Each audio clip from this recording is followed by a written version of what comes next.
Ceux qui ont bâti cette Église, il y a 4 siècles, l'ont fait pour la gloire de Dieu et pour ériger un cadre à notre salut. Les architectes, les maçons, les charpentiers et les autres corps de métier qui participèrent sur plusieurs décennies à ce grand chantier étaient animés d'une certitude: la gloire de Dieu en vaut la peine. Alors que notre collégiale a perdu de ses apparats en ce premier dimanche de carême et que l'Église entre dans ce temps de pénitence, posons-nous la question ce soir: qu'est-ce que la gloire de Dieu? La réponse à cette question importante permettra alors de mieux comprendre pourquoi la liturgie existe-t-elle depuis la nuit des temps. Nous entamons en effet cette année un cycle de conférences de carême sur des aspects de la liturgie en lien avec le mystère pascal. Et ce soir, nous nous poserons la question: qu'est-ce que la gloire de Dieu? Quel est son lien avec la liturgie? La devise des Jésuites, à la plus grande gloire de Dieu, ad maiorem Dei gloriam, à la plus grande gloire de Dieu, reprend la finalité première de la liturgie: rendre à Dieu la plus grande gloire qui soit, et cela est notre salut. Nous verrons que les deux, gloire divine et salut humain, sont liés et unis par le sacrifice de Jésus. Ainsi donc, pourquoi évoquer la gloire alors qu'on entre dans le carême, un temps de sobriété, le jeûne, la couleur violette des ornements et peu à peu le dépouillement des églises jusqu'aux statues et aux croix voilées? Pourquoi évoquer la gloire en carême? Parce que la liturgie de carême nous fait marcher à côté du Christ qui s'approche de son heure, de son entrée dans la gloire. Pâques est la glorification du Christ. Il dit lui-même qu'il doit être glorifié avant de rejoindre son Père. Le monde ne peut pas oublier qu'il y a un Dieu, car Dieu est Dieu. Les peuples antiques s'étaient tournés vers des idoles, et les peuples actuels divinisent autre chose. Le monde clame qu'il a besoin de Dieu et organise mécaniquement des liturgies à ce qu'il divinise. Le monde en effet trouve des perfections et une excellence dans la science, dans la beauté du corps humain, dans la jouissance des créatures, et c'est ces éléments-là qu'il va chercher à diviniser et donc à magnifier par une liturgie qui peut être cette société de consommation, ces mécanismes bien humains. Mais nous, chrétiens, nous savons par l'intelligence et la révélation que Dieu existe et comble de notre bonheur. Dieu est Dieu. Il est parfait et n'a pas besoin de ses créatures. Il n'en est pas dépendant. Il les a créées parce qu'il voulait que des êtres puissent vivre de cet amour intra-trinitaire, du Père pour le Fils, du Fils pour le Père, amour de l'Esprit Saint pour le Père et le Fils. Dieu, en créant, a montré une partie infime de son excellence, de sa toute-puissance. Et Dieu, en nous sauvant, a montré que même l'échec du péché et de la mort n'était plus une fin, mais une étape, car son amour a toujours le dernier mot. Cette excellence divine, nous l'entrevoyons tout d'abord dans l'Ancien Testament, avec le récit de la création. Et Dieu vit que cela était bon. Puis, avec l'histoire sainte, où Dieu se choisit un peuple et le conduit à accueillir son Fils. Durant cette sainte histoire du peuple d'Israël, les rois se font l'écho de la sagesse divine et du gouvernement divin. Les prophètes se font l'écho des entrailles de miséricorde de Dieu, appelant au retour de son peuple vers le bon chemin. Les prêtres se font l'écho de l'amour filial dû à Dieu. Et puis, le Verbe s'est fait chair, et il a habité parmi nous, et nous avons vu sa gloire. Qu'est-ce que la gloire en général? C'est le rayonnement, le retentissement d'une excellence. La gloire est la connaissance d'une excellence. Ainsi, la gloire peut être interne, le sujet connaît son excellence, ou la gloire peut être externe. D'autres personnes connaissent l'excellence du sujet. La gloire et la connaissance sont donc intrinsèquement liées. Et plus précisément, qu'est-ce donc que la gloire de Dieu? Voyons d'abord dans l'Ancien Testament, où gloire de Dieu et présence de Dieu sont synonymes. Vers 1200 avant Jésus-Christ, pendant l'épisode de l'Exode, alors que l'arche arrive dans la tente du camp des Hébreux, l'arche d'Alliance, il nous est dit au chapitre 40 du livre de l'Exode: alors la nuée couvrit la tente de réunion, et la gloire de Yahvé remplit la demeure. Et Moïse ne pouvait plus entrer dans la tente de réunion, parce que la nuée restait dessus, et que la gloire de Yahvé remplissait la demeure. 3 siècles plus tard, vers 970, lorsque Salomon dédicaça le temple de Jérusalem, voici ce qui advint. On peut lire au chapitre 8 du premier livre des rois. Au moment où les prêtres sortirent du lieu saint, la nuée remplit la maison de Yahvé. Les prêtres ne purent pas y rester pour faire leur service à cause de la nuée, car la gloire de Yahvé remplissait la maison de Yahvé. Et puis, 3 siècles plus tard, Ézéchiel a vu la gloire de Dieu. Telle était la vision de la ressemblance de la gloire du Seigneur. Et je vis et je tombai sur ma face, et j'entendis la voix de quelqu'un qui parlait, et il me dit: Fils d'homme, tiens-toi sur tes pieds, et je te parlerai.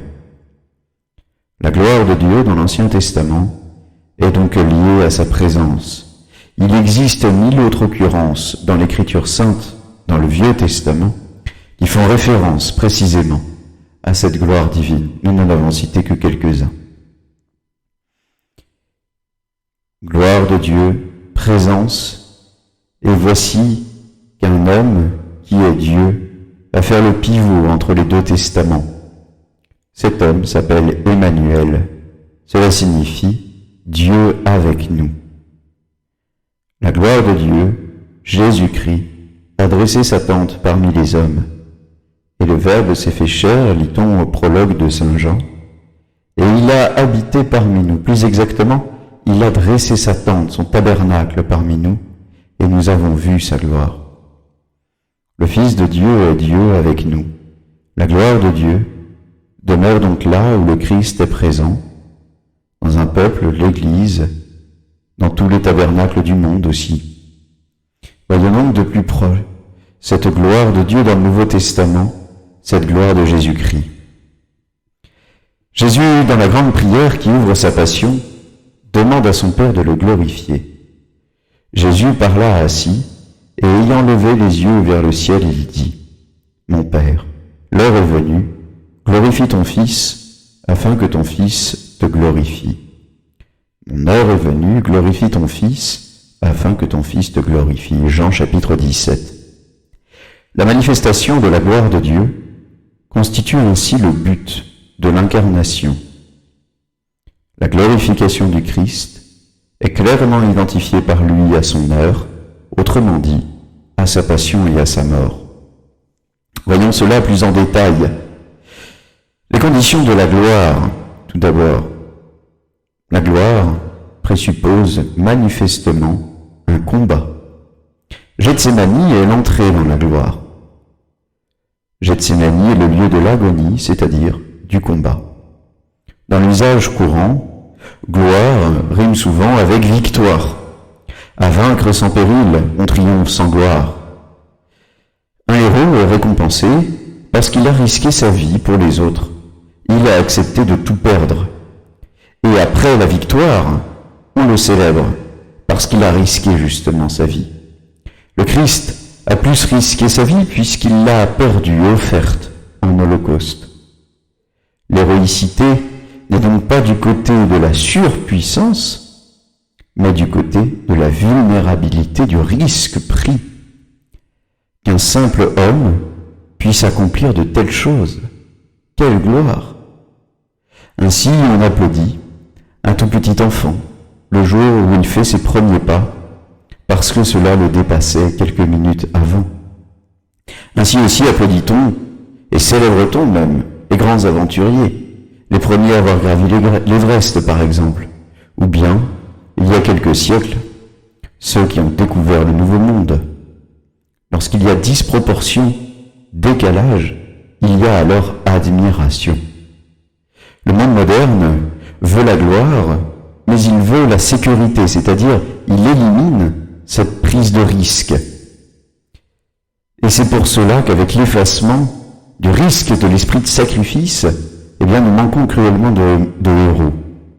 Le moraliste français La Rochefoucauld, qui a vécu au XVIIe siècle, disait déjà « On ne veut pas perdre la vie, mais on veut acquérir de la gloire ». Gloire et victoire résonnent donc dans le combat, et uniquement dans le combat, le Christ entre dans sa gloire par son agonie à Gethsémani. Voyons maintenant la condition pour remporter la victoire et entrer dans la gloire. Cette condition, c'est l'abandon. Pour accomplir un bien qui mérite la louange, il faut un bien exceptionnel donc, un bien qui ne résulte pas de nos forces ordinaires. Ainsi, on applaudit encore une fois un exploit sportif, ou bien on va admirer le jeune Mozart qui, en virtuose, joue des sonates magnifiques à un âge pourtant très petit. Donc cela suppose un don, une bonne fortune. Certains disent une chance. Les auteurs païens disaient que certes, le héros s'entraîne, mais ce sont toujours les dieux qui donnent la victoire.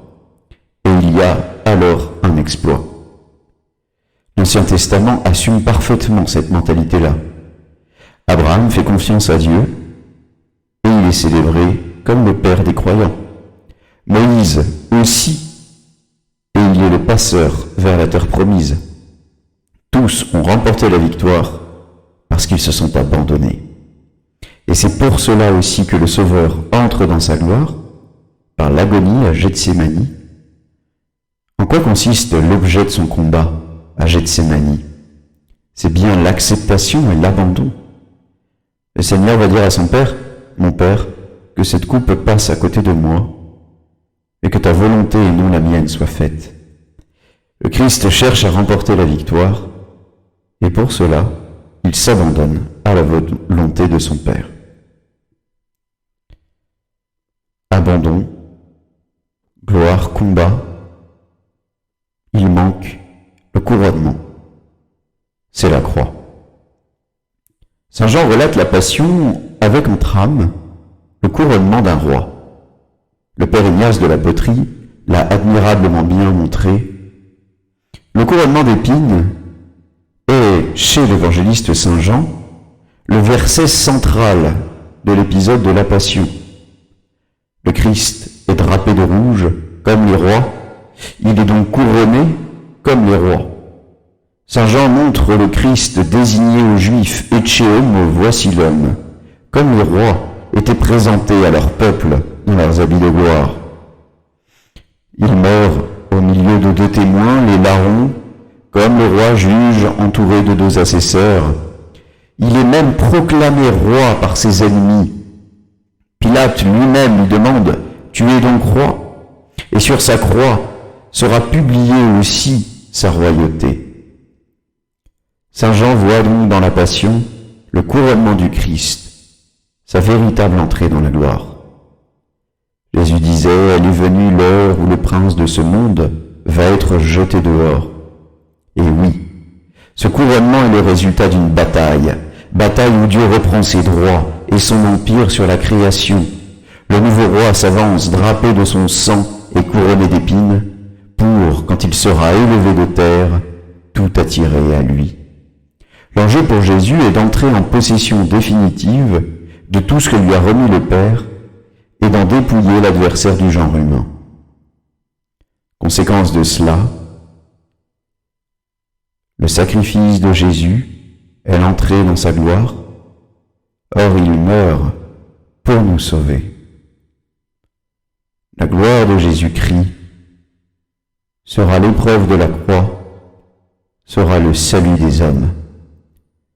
Frère, qu'il adopte, en envoyant conjointement à son Père cet Esprit Saint, esprit d'adoption. La gloire de Dieu est donc magnifiée dans le don de sa paternité aux hommes. Et la liturgie célèbre admirablement cela, et de manière visible, où la mention du Père entoure le canon et la consécration à la messe. Le canon commence par le Te igitur clementis in me pater, qui signifie « Père très bon », et le canon s'achève par le Pater Noster. La croix permet l'adoption divine, cette double consécration, le sacrifice de Jésus, renouvelé de manière non sanglante sur l'autel, à la messe. Voici la gloire du Christ et la source de notre salut. Penchons-nous donc sur notre couronnement, notre victoire, notre gloire. Dieu nous ayant fait ses enfants, il nous fait participer à son gouvernement divin. Ainsi, la prière liturgique de demande, eh bien oui, nous fait participer au gouvernement du monde. Nous demandons à Dieu publiquement dans les liturgies les grâces dont le monde et dont notre âme ont besoin. Le Christ met vraiment un lien, dans Saint Jean toujours au chapitre 14, un lien entre la prière et la gloire de son Père. Il nous dit « Et tout ce que vous demanderez en mon nom, je le ferai pour que le Père soit glorifié dans le Fils. » Pour que le Père soit glorifié dans le Fils. Et c'est donc tout naturellement que les prières liturgiques s'adressent majoritairement au Père, mais toujours par notre Seigneur Jésus-Christ, Père Dominum Nostrum Iesum Christum. Alors, qui donne la gloire? Nous avons dit que la gloire était la connaissance d'une excellence, connaissance soit interne, soit extérieure au sujet. Rendre gloire, donner de la gloire à quelqu'un, c'est donc connaître l'excellence de cette personne. Et c'est bien cela le fondement de la liturgie, et c'est bien cela le cœur de notre réflexion. Rendre gloire à Dieu n'est pas œuvre d'aveugle. Rendre gloire à Dieu est l'œuvre des croyants, de ceux qui savent connaître Dieu, qui ont reçu cette connaissance de Dieu.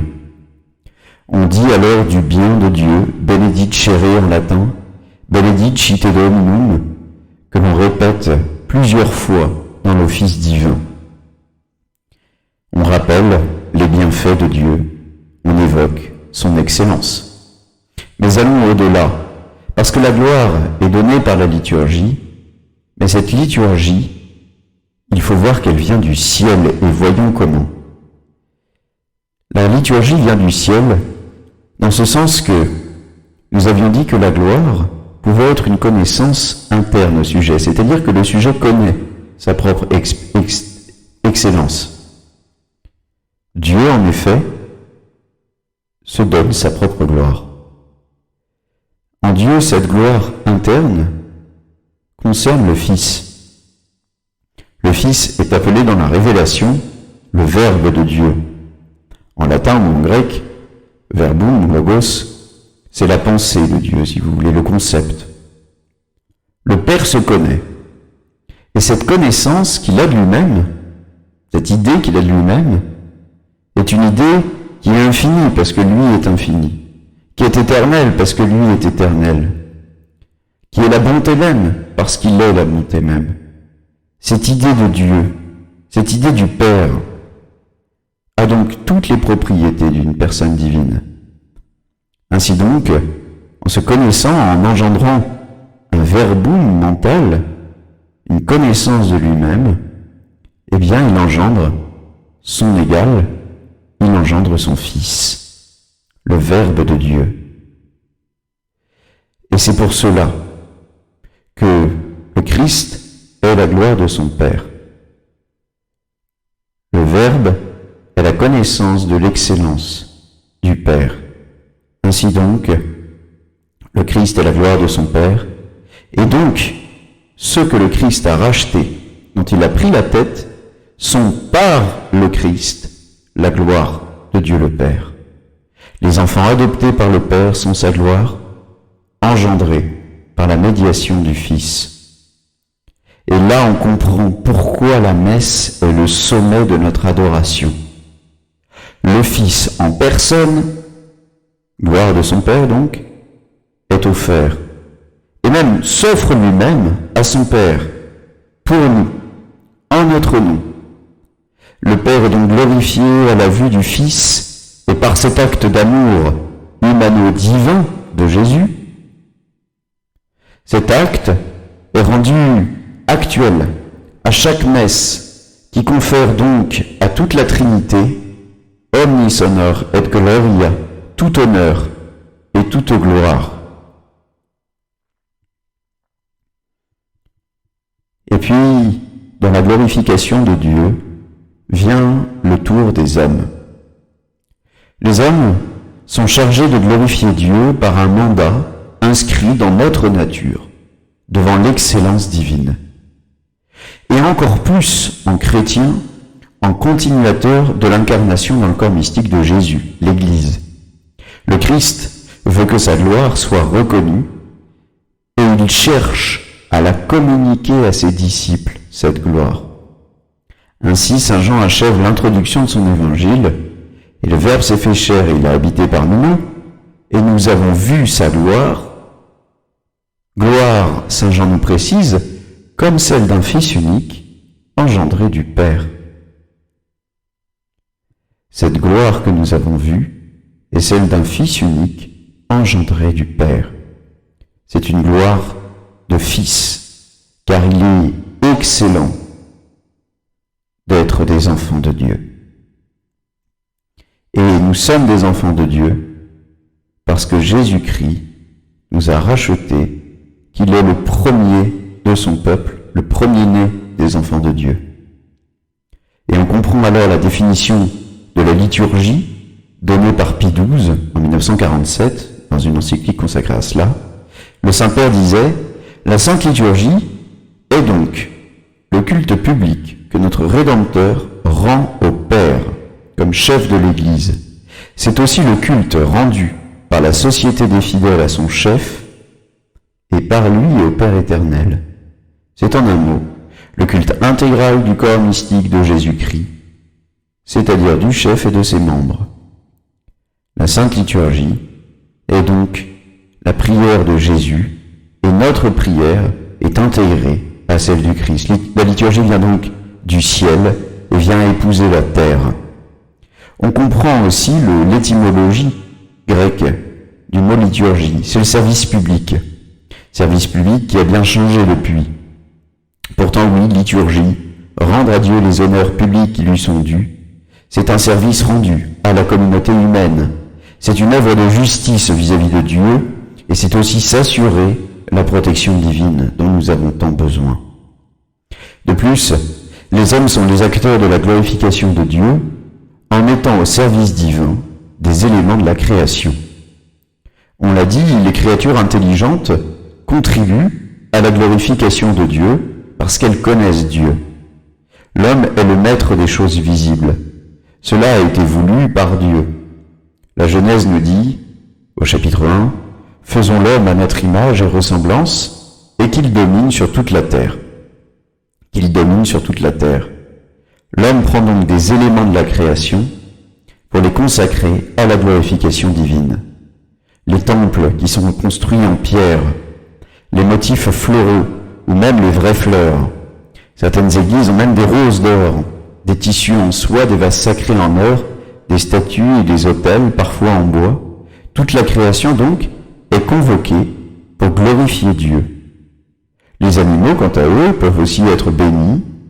Parfois, certains servent à la liturgie, comme les agneaux que l'on tond à la Sainte Agnès, et dont la laine servira à confectionner les palliums des archevêques. L'homme est donc acteur de la glorification de Dieu. Il l'est aussi par le chant des hymnes et des psaumes, à travers l'office divin, à travers la messe. Les processions sont les descendantes des danses sacrées exécutées jadis dans les temples. Les sacrements mettent en contact l'homme avec Dieu par l'intermédiaire de l'eau ou de l'huile. Ces sacrements placent l'homme en dépendance devant la libéralité divine qui donne sens à sa grâce. Et cette gloire, enfin, où réside-t-elle de manière parfaite et excellente, elle réside au ciel. Le ciel, c'est donc le lieu de la gloire, et c'est pour cela que le ciel est notre propre glorification, comme il l'a été le jour de l'ascension de Jésus, l'entrée définitive dans sa gloire. Et le Christ est monté au ciel avec ses stigmates. Ces stigmates qui sont un échec, les clous de la croix, lorsque le monde s'est arrêté, lorsque les apôtres l'ont trahi, lorsque seuls quelques-uns sont restés. Eh bien non, ces stigmates, le Christ les prend avec lui dans sa gloire, parce que précisément la croix est sa glorification et la nôtre. Il montre ces stigmates quasi fièrement après sa résurrection. Ils ne sont pas sa honte, mais les signes et les marques de sa gloire. Et les élus dans la gloire, me direz-vous. La liturgie, par le rituel du baptême, nous donne à nous aussi, chrétiens, les apparats de notre gloire céleste. Ils sont le vêtement blanc et le cierge de lumière. C'est ainsi que saint Jean, dans l'Apocalypse, entrevoit les élus au ciel. Nous partons, nous aussi, là-haut, et nous sommes marqués en nos âmes par des stigmates. Stigmates, non de la croix, mais stigmates du péché. Stigmates aussi de toutes nos souffrances infligées par les autres ou infligées par nous-mêmes. Et ces stigmates, ils ne sont alors plus marques de nos erreurs, de nos échecs, non. Les stigmates dans la gloire, nos stigmates dans la gloire, deviennent alors transformés par la grâce du pardon. Ils sont les marques de la gloire, de la miséricorde de Dieu. Notre gloire, Jésus la définissait ainsi au chapitre 17 de saint Jean. Alors qu'il s'adresse au Père, il lui dit « Et tout ce qui est à moi est à toi, et tout ce qui est à toi est à moi, et je suis glorifié en eux. »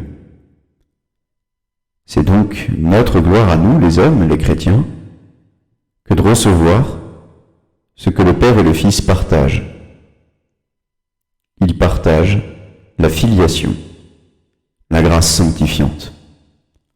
C'est la gloire du chrétien que d'être en état de grâce. Et malgré les stigmates de notre péché qui serviront plus tard à la glorification de la miséricorde divine, le chrétien avance parce qu'il croit, oui, en la force de cette conviction. Il est enfant de Dieu. Ce fut la gloire du Christ il y a 2000 ans de nous conférer cette autorité, cette paternité de son Père. Et c'est aujourd'hui notre gloire du ciel qui est anticipée par la grâce sanctifiante. Alors marchez généreusement vers Pâques. Voici notre seul chemin pour entrer définitivement dans la gloire de Dieu, dans celle du Christ et dans le salut de notre âme. Place, mes frères, maintenant à la liturgie des vêpres qui nous fait répéter à de nombreuses reprises « Gloire au Père et au Fils et au Saint-Esprit ».